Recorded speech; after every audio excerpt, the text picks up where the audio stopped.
Okay, welcome everyone. As already said, my name is Dr. Halley Pontes. I work at Birkbeck, University of London, and yeah, it's a great honor to be here with all of you today.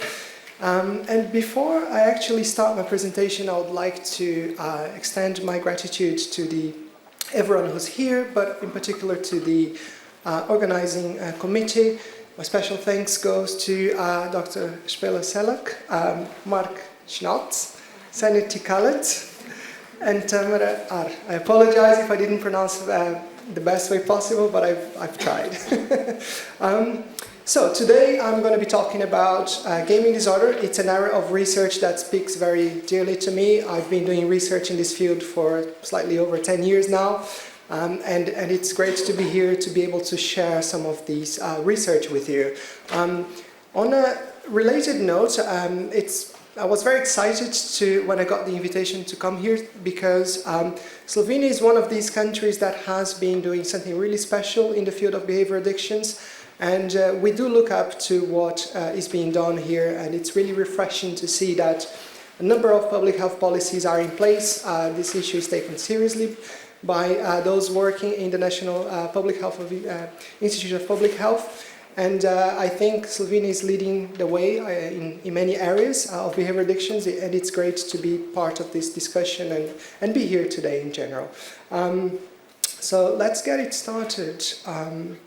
So these are some of the topics I'll be talking today. Sadly, if we were to talk about gaming disorder thoroughly, we would need to discuss this for like maybe a semester, but we don't have time for that, and we'll just talk about the most important things in my view. So starting with some of the general trends about gaming, some of the reasons why people play video games. I think it's really important for us to bear that in mind, because we then need those kind of that kind of background to understand the nature of addictive behaviors.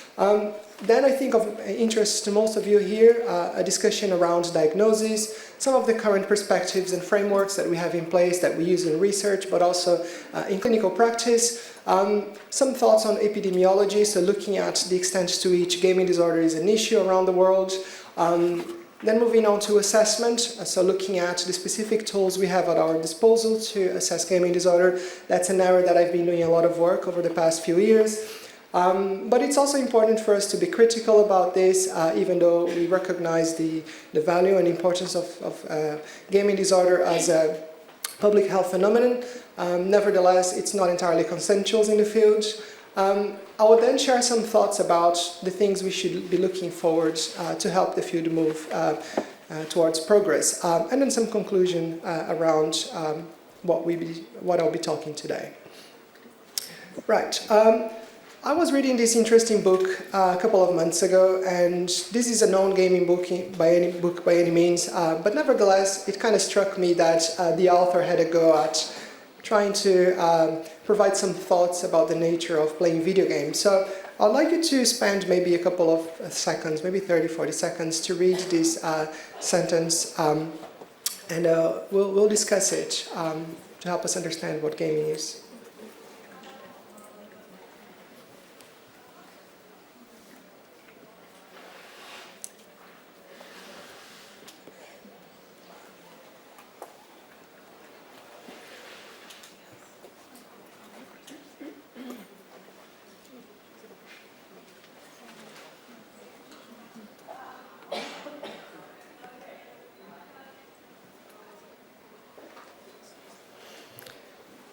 So this passage is really interesting from a psychological point of view when we start to get into the nuts and bolts of playing video games.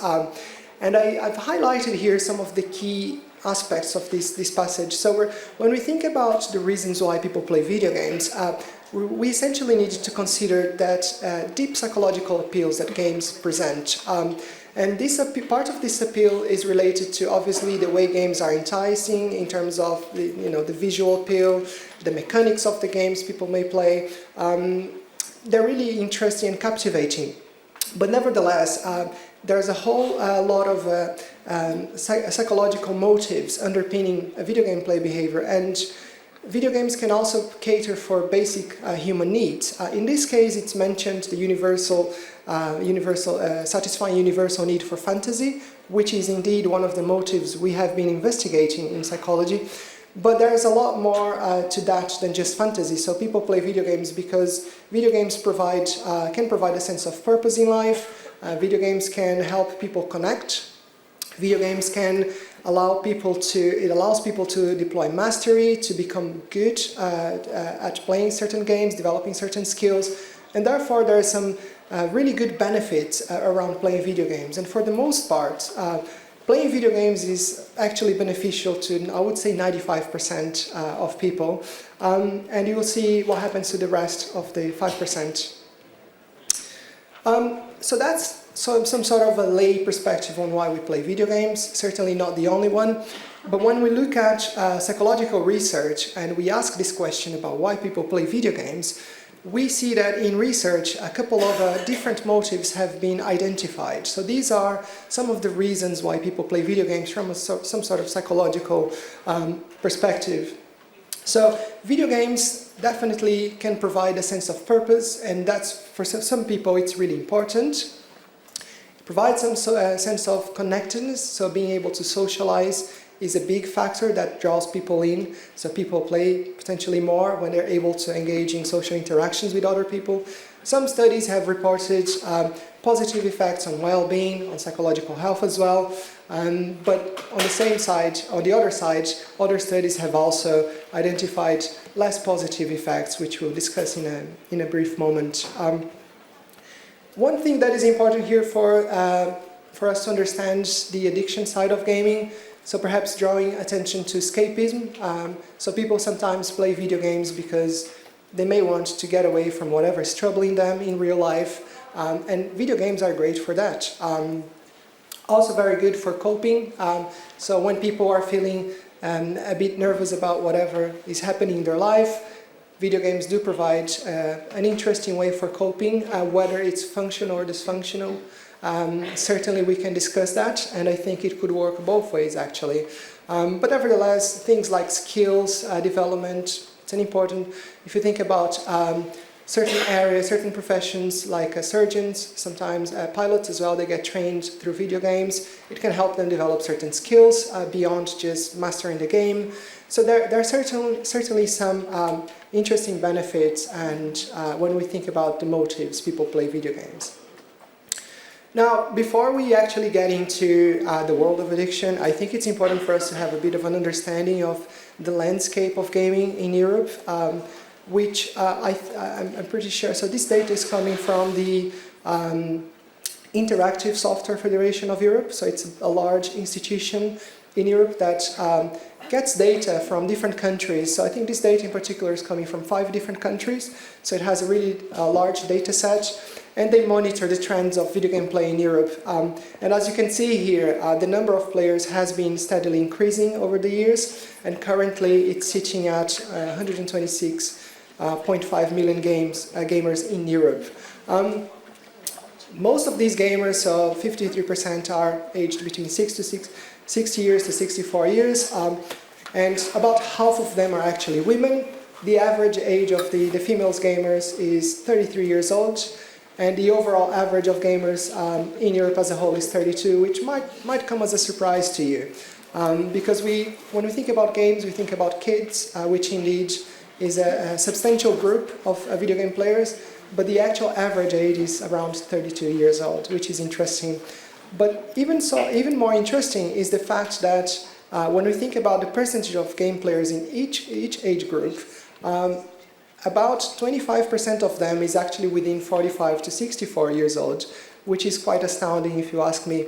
And that really goes to show that video games is everywhere. Everybody's doing it, everybody's playing, not only the kids, not only adolescents, but also older adults as well. And if you think about the percentage of video game players by age group, then we can see that younger ages are, it's very prevalent playing video games. We think about those between 6 to 10 years old, about 71% of them play video games.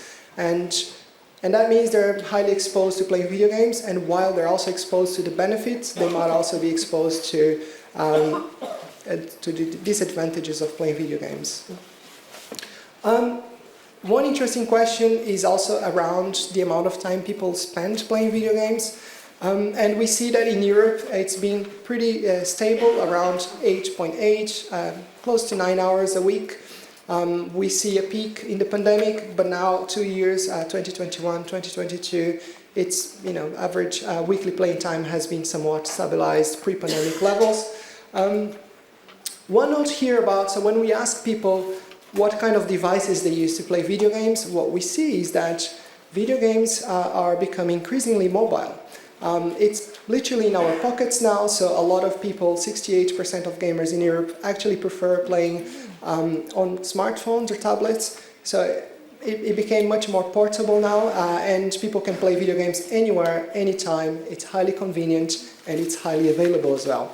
And so our older notions and traditional views of gamers being adolescents, sitting in front of a computer, is not really what is reflected here in this data. Certainly adolescents play video games, consoles and computer games are still highly prevalent, but we see a trend towards mobile games as well, which is quite interesting and poses different issues from a research point of view.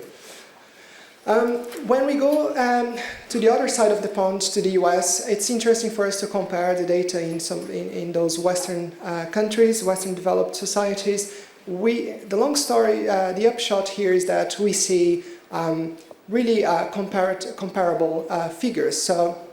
And that helps us get a better picture about video games and playing behaviors around the world. Again, very high number of people playing in the US, 215.5 million gamers. Last year, about 66% of the whole population reported playing video games actively, at least once a week. Similar overall age, around 33 years, and about similar ratio, gender ratio as well, so 58% being female gamers. Slightly higher time spent during the week playing video games in the US compared to Europe. But what is also interesting is that we also see this trend towards mobile gaming as well.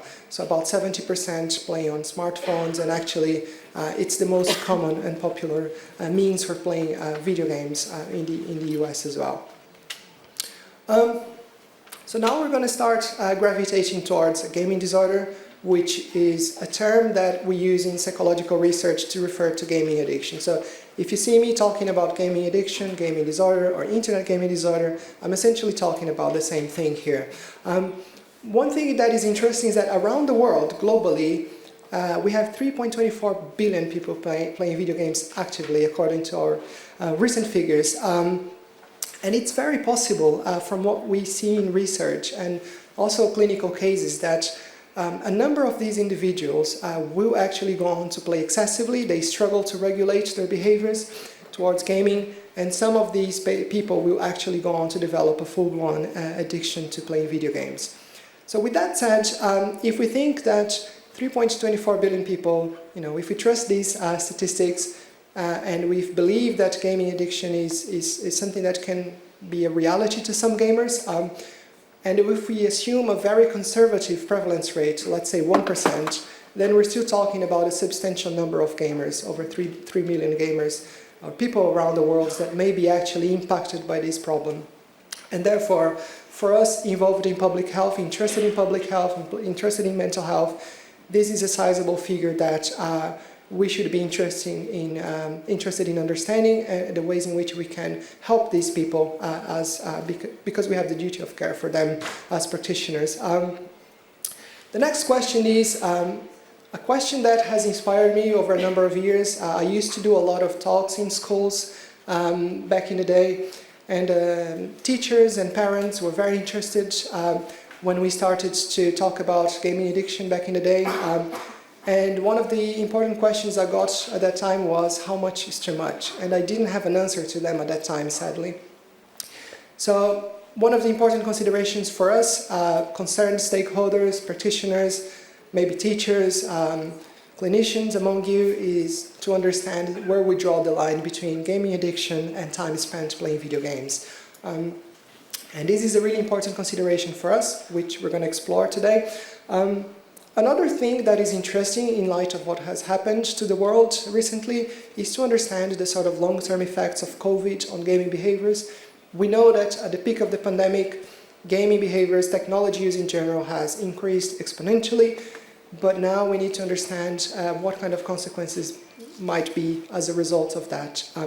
We see that time spent gaming has somewhat gone back to pre-pandemic levels, but I think there is still merit in investigating what sort of impacts that might cause to younger gamers.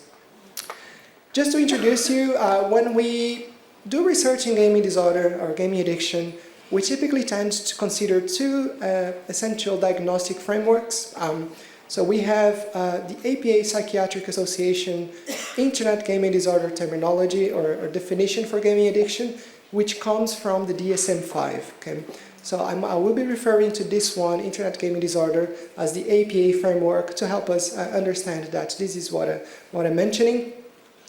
On the other hand, we also have a competing sort of diagnostic framework from the World Health Organization that labels the phenomenon as gaming disorder, which is a more recent framework. So gaming disorder was recognized as an official mental health condition by the World Health Organization in 2019. Previously, the DSM-5 discussed the issue, but it didn't really consider gaming addiction as an official mental health disorder. It's still currently under Section 3 of the DSM-5, which means that it is a condition that merits further investigation, and it's not officially recognized in the United States.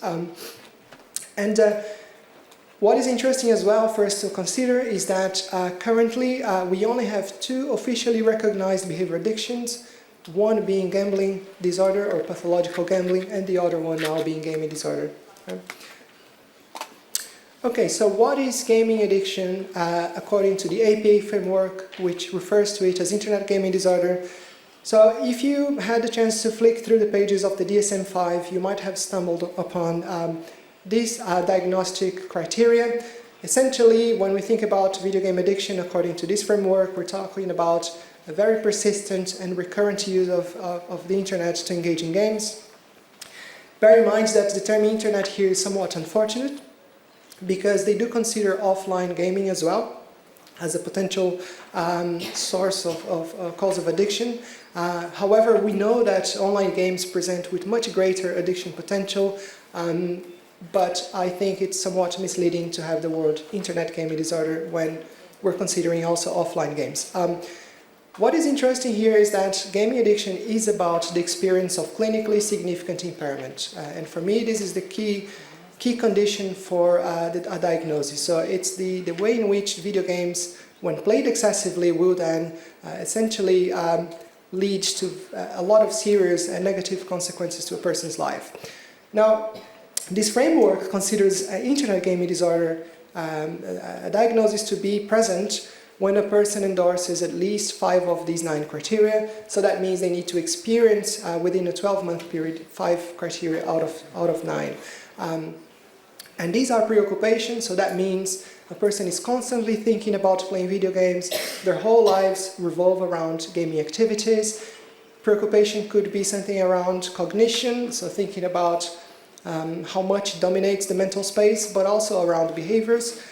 So a person might be constantly organizing their lives, their surroundings, physical surroundings, around gaming activities. They might hang out with people that are also, like them, very engaged in video games. Everything is around their computer or mobile phones, and it's more about the physical preoccupation. We also have withdrawal symptoms and tolerance. So withdrawal symptoms being probably fairly recognizable to all of you. So it's this idea that when people are unable to engage in video game playing behaviors, they then experience certain unpleasant feelings and emotions. It might be anxiety, it might be irritability. In some cases, if you think about younger gamers, when their consoles, their phones are taken away, they might be a little bit aggressive. Tolerance as well, another important criterion. So that means that initially a person needs to play a certain level of video games to get pleasure from it. But then as the addiction escalates, then that sort of engagement needs to escalate proportionally for that initial levels of satisfaction to be achieved. It's highly contested though, whether withdrawal symptoms and tolerance are really suitable to measure and to understand the experience of gaming addiction. We're going to see that later. One thing that is also important is this idea of loss of control, so that the person has a problem with games, but they cannot really control their involvement with games. They might not control the amount of time they spend in video games, and giving up of other activities, also equally important. So when we're talking about video game addiction, people really stop doing a lot of things they love. They stop hanging out with their friends. If they had hobbies in the past, they give up on these hobbies. And again, everything is around playing video games. And some people might actually acknowledge they have a problem with playing video games, but nevertheless, they're not able to control their behaviors, and they continue engaging excessively with playing video games, even though they know about these problems that games are causing. Deceptions of others is a notion borrowed from gambling, pathological gambling. So it's this idea that a person might be hiding the true extent of their involvement with games. So think about the scenario where maybe a teenager has a computer in the room, mom and dad goes to bed, and then maybe at midnight to 3 a.m. they start playing video games. They never tell about these to their parents. So that's the sort of deception element. Escape is also really important. It's part of one of the motivations as well. So it's this idea that people, when they're, they may be facing some difficulties in their personal lives, they then go on to games to kind of get away from these problems, sort of a coping mechanism as well. And obviously negative consequences, because when these criteria are really experienced, there will be problems that this person will experience. Maybe it's with romantic partners, social relationships, at work, at school, and therefore if there are no negative consequences, we may not be talking about addiction. Just as an important note, for those of you who actually have to diagnose these issues, there are some things you need to bear in mind for a differential diagnosis to make sure that you're actually capturing gaming disorder and not something else. So if someone shows up with issues around excessive internet use not related to gaming, then you might want to question whether a diagnosis in gaming disorder is really appropriate. On the other hand, as I have mentioned, we have the World Health Organization framework. Similar definition, we're talking about persistent and recurrent uses of gaming, but not so explicit around online gaming, so obviously including offline gaming. And we have a very concise set of criteria here, only 3. Essentially, impaired control over gaming, so this difficulty of controlling the time spent playing video games, and also increased priority given to the activity at the expense of other activities, and this continuous escalation of the gaming behaviors despite the harms that it may cause. So what is interesting here is that the World Health Organization has been really smart about this, and they proposed this idea of hazardous gaming, which is some sort of a subclinical entity, not really addiction, but has the potential to lead to addiction. So it might be about someone who's playing a lot of games, a lot of time, spending a lot of time, but not necessarily experiencing the sort of clinical impairments you would expect for addiction. And obviously bipolar type 1 and type 2 could be explaining excessive gaming behaviors, and therefore it's important to assess these issues as well when diagnosing. I think this is interesting for us to consider when we put the 2 frameworks side by side. One of them seems to have a slightly different approach to gaming disorder. So if you think about the DSM-5, it's pretty much this dichotomy between healthy players, non-disordered players in the one hand, and then disordered gamers on the other hand. We might have different severities, mild severity, moderate severity, and severe severity of symptoms. But nevertheless, when we talk about a diagnosis, we're within this intervention space. So if someone is already diagnosed, we might be interested in understanding how we can intervene there from a psychological therapy point of perspective, or even pharmacological, if it might be suitable.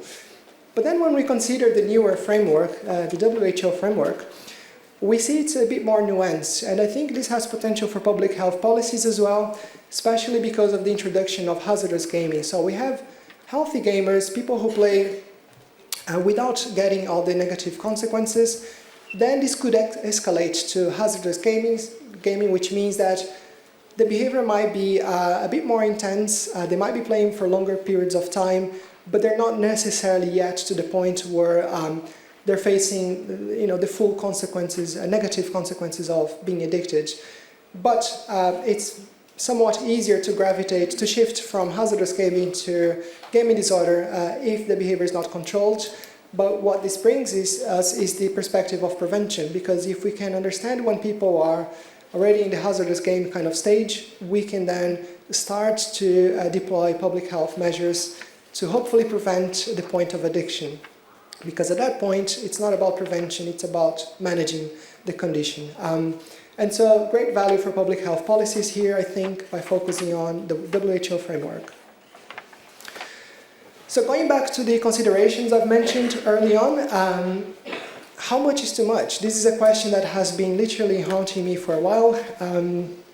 We did a study, myself and some other colleagues, to try to understand a little bit where we can draw the line here. And what we essentially did was to recruit a very large sample of gamers, as you can see here, over 123,000 gamers from 168 countries, a very large data set.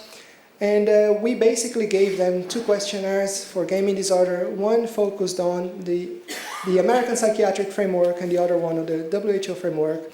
And we asked them to tell us how long they were playing each week. So the results we found were quite interesting, because we saw that when we consider the prevalence rate of gaming disorder based on the APA framework, it's just under 5%, so 4.9% prevalence of these 123,000 gamers. And among those who are potentially addicted, we see an average weekly spent time of 34.53 hours. Okay, so this is slightly more than what the American Psychiatric Association has suggested, so around 30 hours. So we see higher amounts.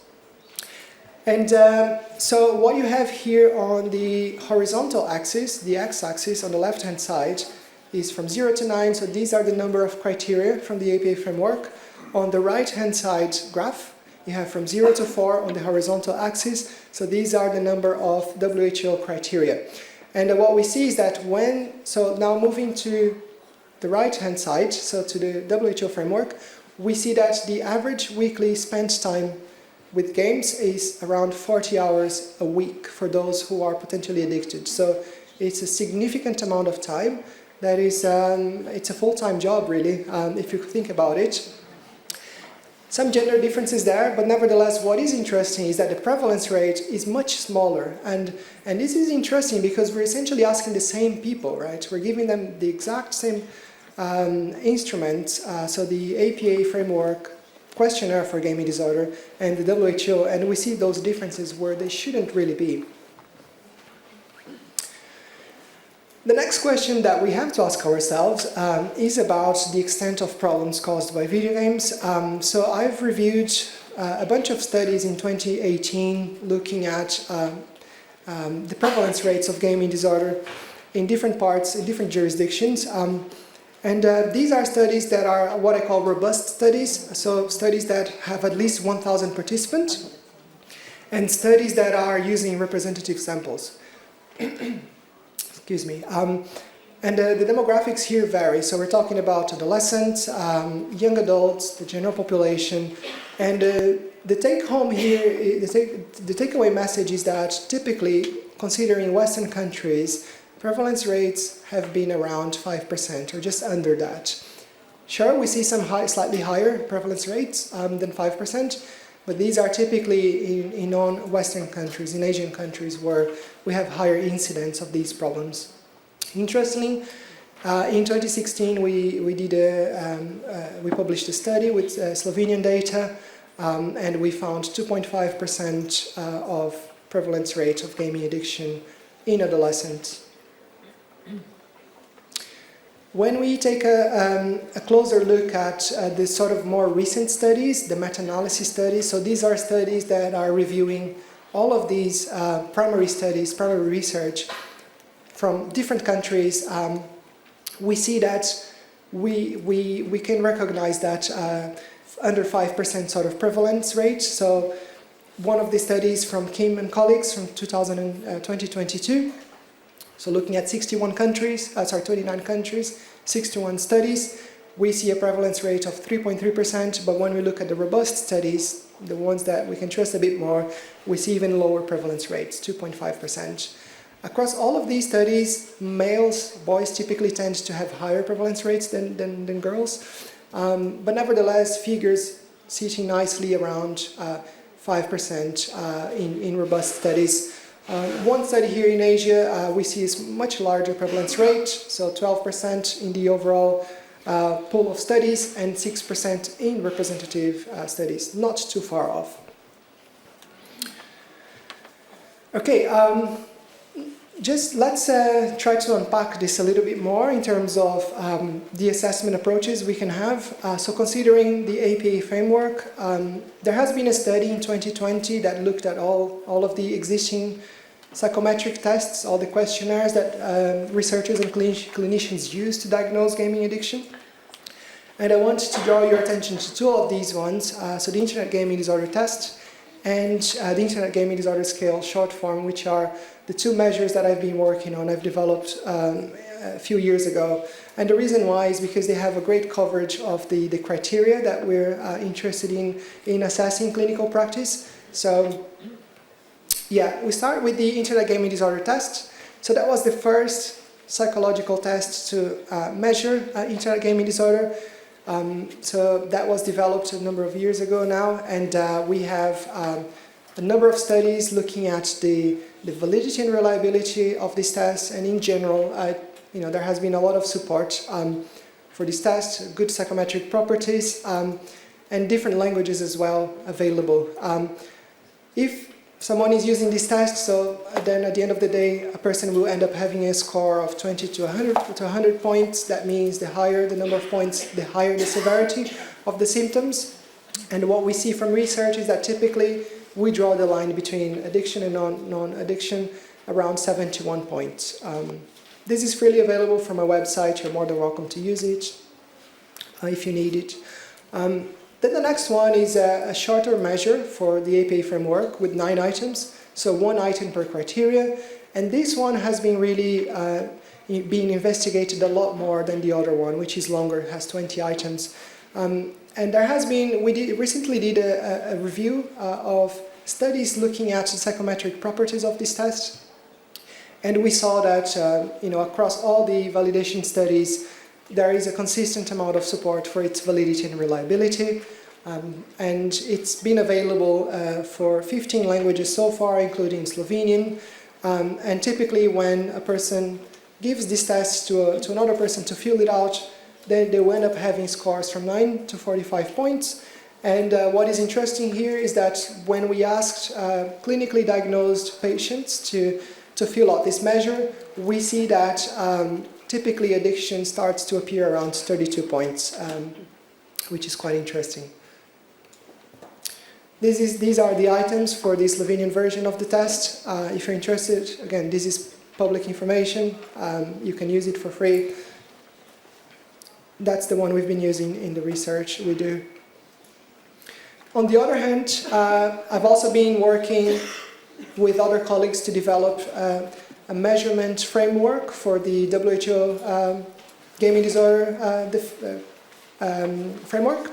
And essentially, we came up with this test called the Gaming Disorder Test, which was developed in 2019, but it's gaining a lot of attraction in the field. And there's about 9 languages now for this test, and there's a lot of cross-cultural evidence supporting it.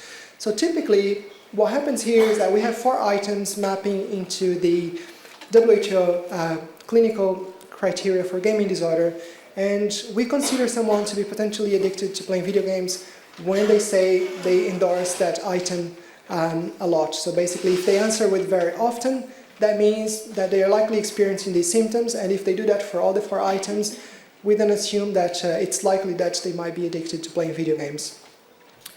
These are the items. One of the reasons why this test is now quite popular is because it's really brief and it captures really well all the criteria from the WHO. So again, if someone is answering with very often to all 4 items, we assume that it's likely they'll be experiencing gaming disorder.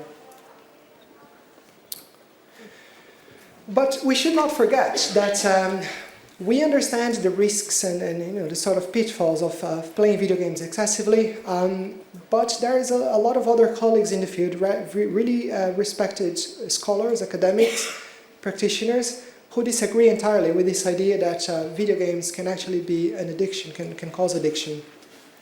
And they make some really good points, and one of them is the fact that they argue that there is not enough evidence for us to believe that gaming addiction is really a clinical entity at this point.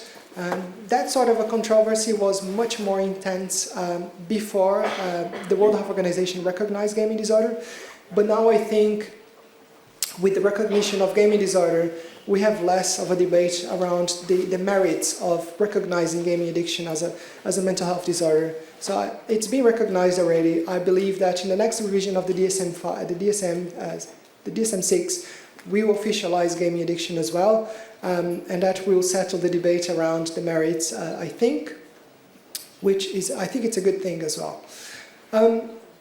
Some of the issues we have with the current frameworks for gaming disorder, if we think about the APA framework, I've told you that a person needs to endorse to experience 5 out of 9 criteria, but what I didn't tell you is that maybe some of these criteria might be more relevant from a clinical perspective, and I think this is a really valid question. And I see this as a limitation from the existing frameworks, because they provide us with really interesting and very useful criteria for assessing symptoms of gaming addiction, but they do not tell us about which ones we should take more into account when it comes to diagnosis. And perhaps we might agree or disagree, or may not agree, I guess, that if you think about preoccupation, someone constantly thinking about video games, perhaps this is less detrimental from a psychological point of view compared to negative consequences, when when people are not able to show up to work anymore, to go to schools, to have functional social relationships, but we don't have that information from our existing frameworks.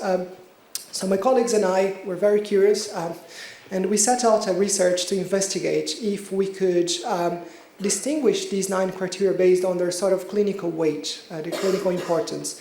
So we did something quite fancy, statistically speaking. We did an analysis that is called conditional inference tree, and it's a type of machine learning analysis. And what we did was we got these 9 criteria from the APA framework, we put everything into a pot, we stirred it, we basically then asked this program we used to do the analysis if it could tell us that, look, take into account the people who might be addicted, what are the really important diagnostic criteria for these people? So we had a sample of over 3,000 gamers, and when we asked that question, we saw that those who experience withdrawal symptoms and then also experience loss of control in relation to games, so that was the path for about 77% of all addicted gamers. So for those that are experiencing potential addiction to games, experiencing withdrawal symptoms and loss of control is really, really important. The second most important group here was those who experience withdrawal symptoms, loss of control, and also negative consequences. So these 3 criteria seem to have a bit more clinical weighting compared to the other ones, and I think this is important. If you're seeing someone with potential gaming addiction, you might also want to focus a little bit more on these criteria, because they seem to have a lot of relevance compared to other ones. And obviously, because researchers are very, they have their own beliefs and also their own experience in doing research, some of them argue that certain criteria like tolerance or even withdrawal symptoms are not really appropriate for gaming addiction. And I think there are some really valid points there, because initially, when we started to discuss behavior addictions in the 90s, we kind of looked back at gambling to begin with. Even the first studies on internet addiction were modeled after pathological gambling back in the day. So they didn't know how to exactly measure internet addiction or gaming addiction, and they started by adapting those criteria from substance use disorder and gambling. And that's some sort of a residue from that time, I think. And we should be investigating whether we need to keep and hold these criteria that were clearly borrowed from other addictive disorders. So still kind of comparing the two frameworks because they're really recent, and it's important for us to understand the implications of using one to the detriment of the other. One thing that we see here when we ask the same people to complete tests mapping onto these two diagnostic criteria, we see that both of these frameworks work, statistically speaking, from a psychometric perspective. When you deploy these measures, you see good levels of validity, reliability, which is a good sign that we can use these tools. But then when we look at prevalence rates of gaming addiction, considering the APA framework, so these are typically higher. We see higher prevalence rates when we use the APA framework. Again, so asking the same people the level of addiction they have, when we do that with the APA framework, this is much higher. Not only in the general population, but also among professional gamers. We also look at these two frameworks in relation to other psychological health indicators and well-being, variables like depression, loneliness, attention problems. When we look at the correlation between gaming addiction and these issues, typically these correlations are much higher and amplified in the APA framework compared to the World Health Organization, which is interesting for us to look at. The next point is that, again, comparing these two, when we look at time spent gaming each week and gaming addiction, we see that the threshold for addiction is much higher in the World Health Organization framework. So we see gaming addiction starting to surface around 40 hours a week compared to 34 hours a week in the APA framework. So these are things that we don't quite understand why these are happening, but it probably means that we need to improve the current diagnostic frameworks, okay? And they might not be perfect.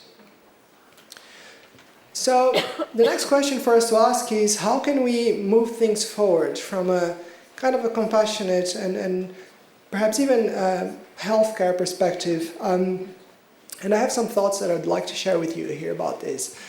So when we think about gaming addiction, we see that the definition itself acknowledges the experience of functional impairments. So this idea that when we're talking about addiction, we're really talking about negative consequences, displacement of other activities, social commitments, professional activities, academic activities.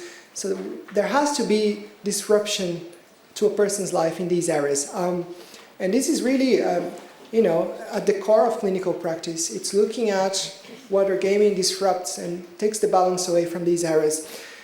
But when we look at research, we're focused and obsessed on these criteria, the level of symptoms. It's very symptomatic. I call this the symptoms-focused approach. And I think we need to move away from that and get more into the sort of impairments-focused approach. And there's some really good reasons for us to focus more about the experiential side of things, the experience of gaming disorder, rather than just this quantification of symptoms. One of the reasons is that since 2007, we've been talking about some of the important criteria for gaming disorder, so the core criteria against the peripheral criteria. So that means that a person might be spending a lot of time playing video games, and that might be okay. That might not necessarily be a problem. But when we think there is a problem just because of the amount of investment that happens, we might run the risk of over-pathologizing these behaviors. And it's important for us to always know that while we're seriously about considering the implications, health implications for gaming disorder in a minority of gamers, we don't want to over-pathologize. We don't want to say there is a problem when there isn't a problem. And that's very easy. It's a slippery slope. We also know that there has been this notion around high engagement. So this is an idea that has been discussed for a number of years now. And this really reflects on these debates that we have about high amount of time spent on playing video games whether this automatically translates to addiction. And the short answer is yes and no. Of course, if someone is addicted, they will be playing for a lot of time, but a lot of time, as subjective as it may sound, is not necessarily addiction, and it's important for us to bear that in mind. So because of all that, it's important for us to move away from just quantifying the symptoms and start to thinking more about the areas of life that are actually disrupted by excessive behaviors.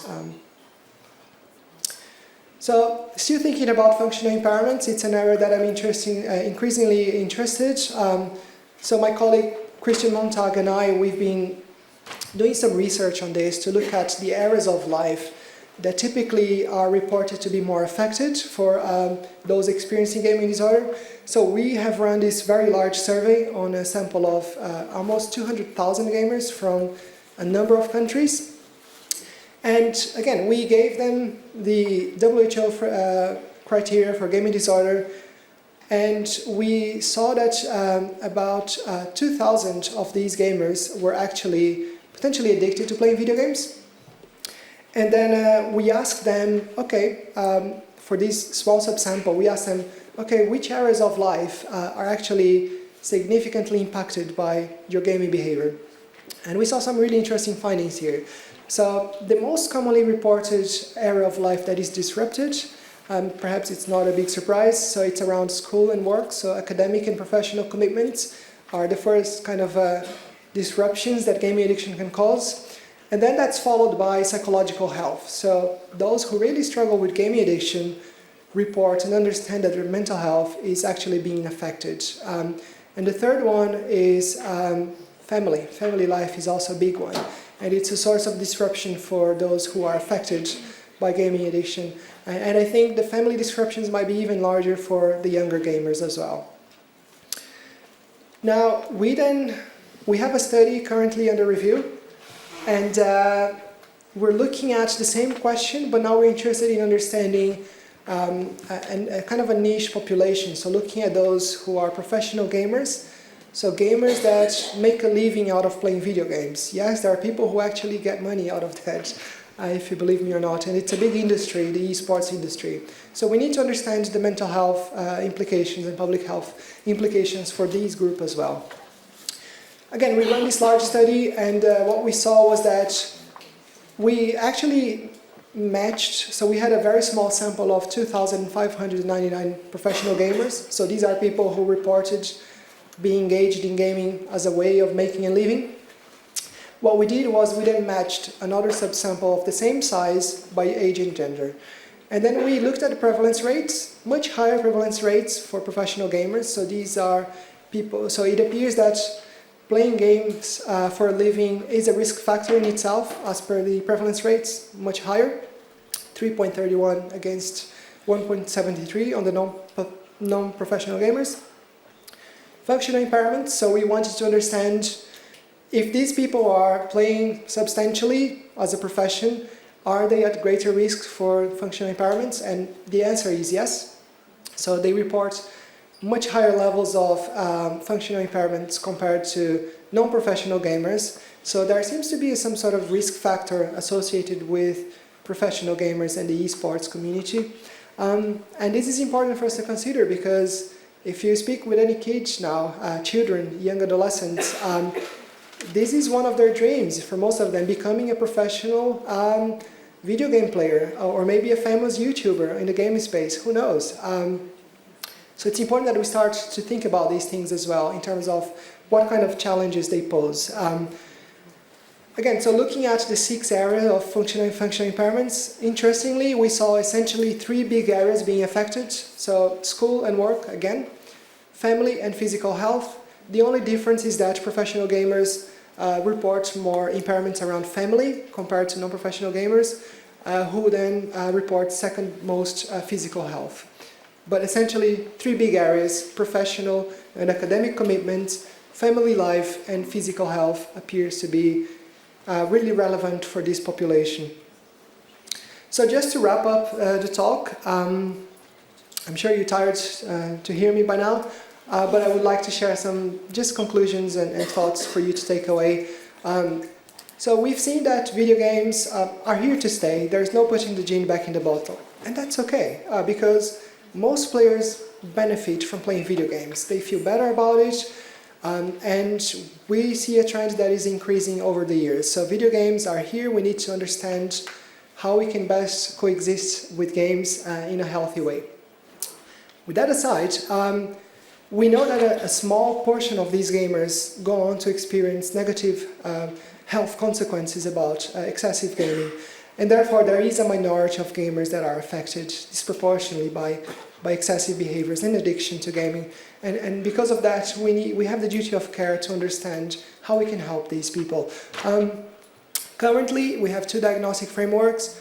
We see that they're statistically speaking valid and reliable, which is great, but they seem to be working slightly different from a clinical perspective, and I think this is a good space for us to discuss how we can evolve these criteria and develop them further, exchange ideas, and perhaps think about ways in which we can move this forward, improving the criteria and the standardization of them as well. It's really important, because if we're asking the same people about their experience of symptoms of gaming disorder, it should be fairly consistent across the two frameworks, because essentially it's the same behavior, right?